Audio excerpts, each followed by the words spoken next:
The 2000s marked a transformative era for WWE as the company charted a new course following the closure of WCW and ECW.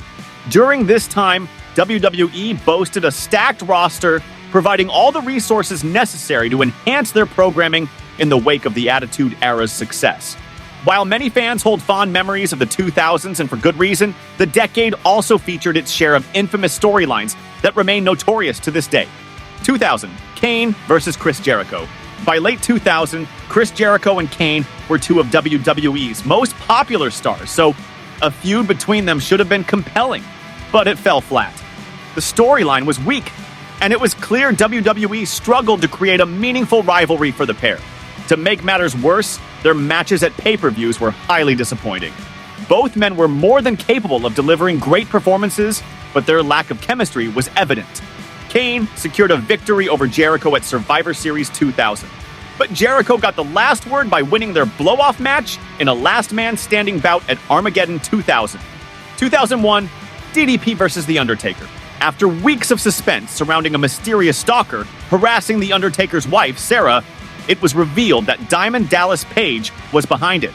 This led to DDP being thrust into a feud with The Undertaker, saddled with a gimmick that didn't fit his persona. Worse still, Page came out of the storyline with no credibility whatsoever. The invasion angle desperately needed more star power on the Alliance's side, and DDP could have been a key figure for the heel faction. Instead, WWE portrayed him in a way that was completely opposite to how he became a star in WCW. Unfortunately, Page never had the opportunity to recover, as he retired from full-time wrestling in 2002. 2002, the Katie Vick storyline. In September 2002, Triple H was handed the World Heavyweight Championship, kicking off his era of dominance on Raw that would span several years. Early in his reign, he entered a feud with Kane, who was the Intercontinental Champion at the time.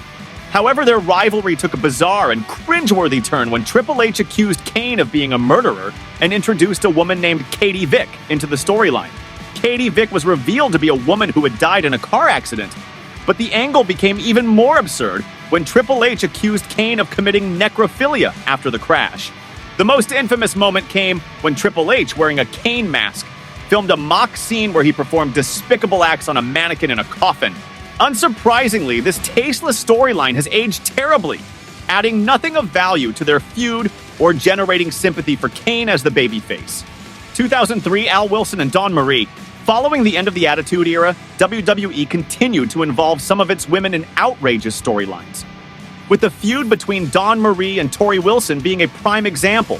In this angle, Dawn Marie began a romantic relationship with Tori's father, eventually becoming her stepmother. WWE leaned heavily into the soap opera style, even airing a wedding between Dawn Marie and Al Wilson in early 2003. The storyline took an even stranger turn when Al Wilson kayfabe died of a heart attack following a wild honeymoon. As with most overly dramatic WWE storylines, this one failed to connect with fans, and its over-the-top absurdity only added to the criticism. 2004, Kane and Lita.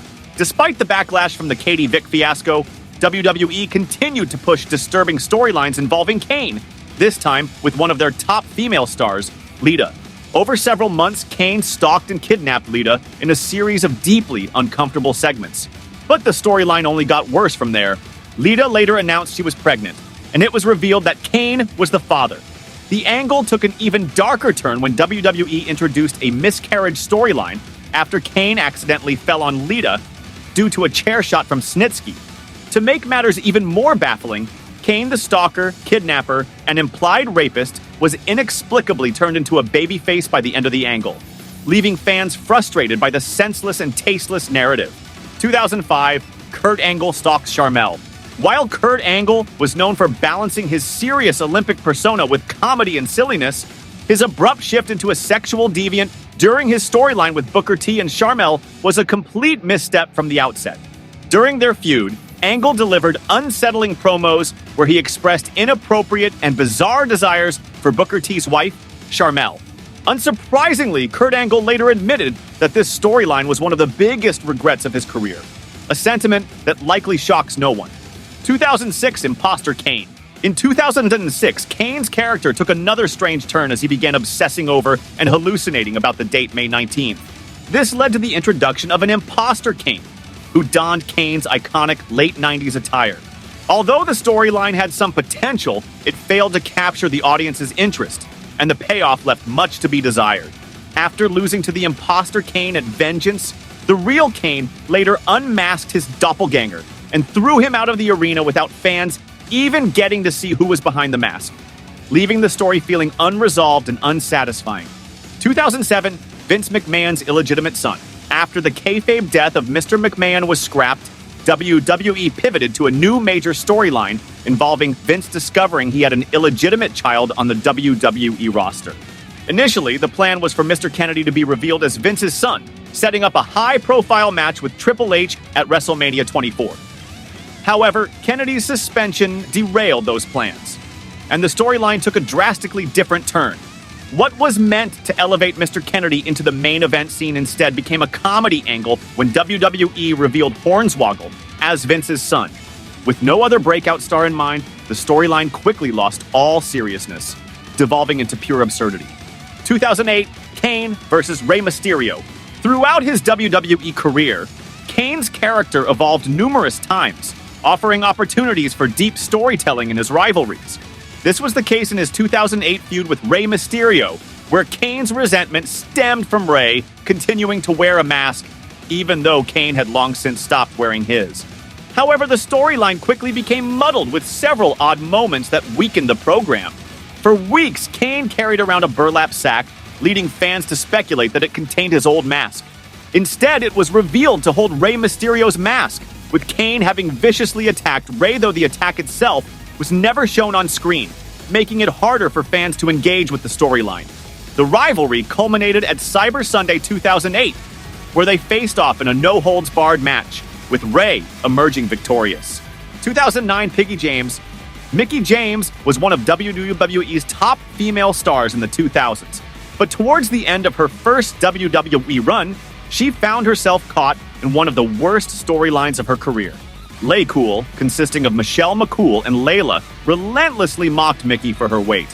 In a series of cringeworthy moments, the heel duo photoshopped Mickie's face onto a pig's body and even wore pig costumes to the ring. Throughout the feud, Mickie was subjected to constant humiliation, often reduced to tears in the ring in response to their childish taunts. To make matters worse, Mickie didn't even come out on top in the rivalry, which ended up being her last significant storyline before leaving WWE. Despite the missteps and awkward storylines, these moments remain a part of WWE's rich history, showing just how unpredictable and sometimes controversial the company can be. If you enjoyed this look back at some of WWE's most bizarre storylines, don't forget to like, share, and subscribe for more insights and discussions.